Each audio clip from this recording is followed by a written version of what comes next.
അസ്സലാമു അലൈക്കും വറഹ്മത്തുള്ളാഹി വബറകാതുഹു. പ്രിയ ശ്രോതാക്കളെ, ഞാൻ നിൻ്റെ അഭിപ്രായത്തോട് വിയോജിക്കുന്നുണ്ടാവാം. എങ്കിലും ആ അഭിപ്രായം നിനക്ക് പറയാനുള്ള അവകാശത്തിന് വേണ്ടി ഞാൻ മരണം വരെ പോരാടുമെന്ന വോൾട്ടറുടെ വാക്കുകൾ സ്വീകരിച്ചുകൊണ്ട് വിഷയത്തിൻ്റെ മർമ്മം തൊടാനാണ് ഞാൻ ആഗ്രഹിക്കുന്നത്. ഇന്ന് നമ്മുടെ ആധുനിക രാഷ്ട്രീയ പരിസരത്ത് വിയോജിപ്പുകൾ ഇല്ലാതായിക്കൊണ്ടിരിക്കുന്നു. ആവശ്യമായ ചർച്ചകളും സംവാദങ്ങളും ഇന്ന് നന്നേ നിലച്ചു പോയിരിക്കുന്നു. ഒരു ജനാധിപത്യ രാജ്യം എന്ന നിലയിൽ ഏതൊരു രാജ്യത്തെയും ജീവസുറ്റമാക്കുന്നത് ആ രാജ്യത്തെ പ്രതിപക്ഷം അഥവാ ആ രാജ്യത്തെ ഭരണകൂടത്തോട് ആ ഭരണകൂട വീഴ്ചകളെയും മറ്റു ആവശ്യമായ തെറ്റുകളെയും തിരുത്തുന്ന ഒരു ജനതയാണ്. എന്നാൽ ഇന്ന് നമ്മുടെ രാഷ്ട്രീയ പരിസരത്തേക്ക് നാം ഉറ്റുനോക്കുമ്പോൾ വിയോജിപ്പുകൾ തീർത്തും അപ്രസക്തമായി കൊണ്ടിരിക്കുകയാണ്. പലപ്പോഴും ഏകാഭിപ്രായം മാത്രം മതിയെന്ന ഒരു ചിന്താഗതിയിലേക്ക് നമ്മുടെ രാഷ്ട്രീയ പാർട്ടികൾ ഇന്ന് മാറിയിരിക്കുന്നു. ഇന്ന് ഒരാൾ മറ്റൊരുത്തൻ്റെ വാക്കുകളോട് വിയോജിപ്പുമായി മുന്നോട്ട് വന്നാൽ അയാളെ നാം ശത്രുവായി മുദ്ര കുത്തപ്പെടുന്നു. മാത്രമല്ല, ഒരു സ്വന്തം പാർട്ടിയിൽ പോലും തൻ്റെ അഭിപ്രായം പറയുമ്പോൾ ഏതൊരു വ്യക്തിയും ഭയക്കാനുതകുന്ന സാഹചര്യം ഇന്ന് നമ്മുടെ രാജ്യത്ത് നമുക്ക് സുപരിചിതമാണ്. ഞാൻ എൻ്റെ പക്ഷം അല്ലെങ്കിൽ നീ എനിക്കെതിരെ എന്ന ഒരു പുതിയ ചിന്താഗതി നമ്മുടെ രാഷ്ട്രീയ പാർട്ടികൾക്കിടയിൽ തന്നെ ഇന്ന് വലിയ രീതിയിൽ വളർന്നുകൊണ്ടിരിക്കുകയാണ്. ഒരു പാർട്ടിയിൽ ഒരാൾ തൻ്റെ അഭിപ്രായം പറഞ്ഞാൽ അത് മറ്റുള്ളവർ വിയോജിക്കുന്നതിന് പകരം അയാളെ പാർശ്വവൽക്കരിക്കപ്പെടുകയാണ് ഇന്ന് സംഭവിക്കുന്നത്. ഇന്ന് നമ്മുടെ രാജ്യത്തെ രാഷ്ട്രീയ പരിസരത്ത് വിയോജിപ്പുകൾ ഉണ്ടാകുന്നത് പ്രധാനമായും രണ്ട് ഘടകങ്ങളിലൂടെയാണ്. ഒന്നാമതായി പോളറൈസേഷൻ അഥവാ ധ്രുവീകരണം.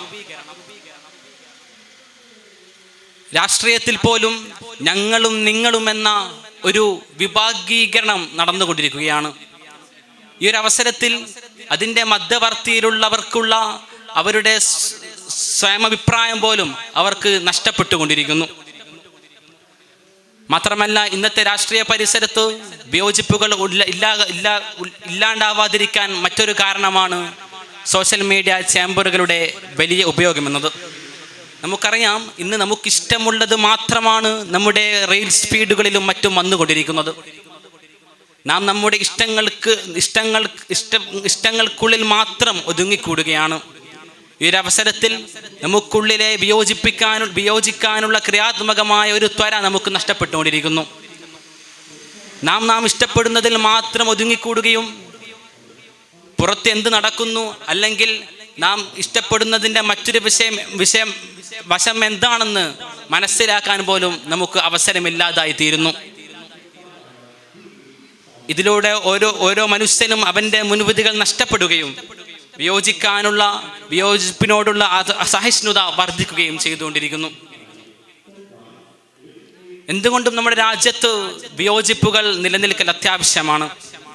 നമുക്കറിയാം, നമ്മുടെ രാജ്യത്ത് അല്ലെങ്കിൽ നമ്മുടെ ഒരു പ്രദേശത്ത് പോലും നല്ലൊരു ആശയം പൊട്ടിമുളക്കണമെങ്കിൽ, നല്ലൊരു ആശയം രൂപീകരിക്കപ്പെടണമെങ്കിൽ നല്ലൊരു വിയോജിപ്പുകാരൻ അഥവാ എതിർ വിഭാഗം ആവശ്യമാണ്.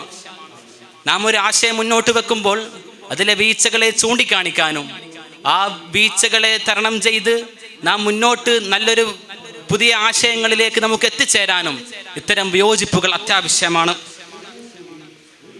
ഇത്തരത്തിൽ വിയോജിപ്പുകൾ ഇല്ലാതായി തീരുമ്പോൾ യഥാർത്ഥത്തിൽ ഓരോ രാജ്യവും സ്വേച്ഛാധിപത്യത്തിനും മറ്റും അടിമപ്പെടേണ്ടി വരികയാണ്. ചുരുക്കത്തിൽ നാം മനസ്സിലാക്കേണ്ടത്,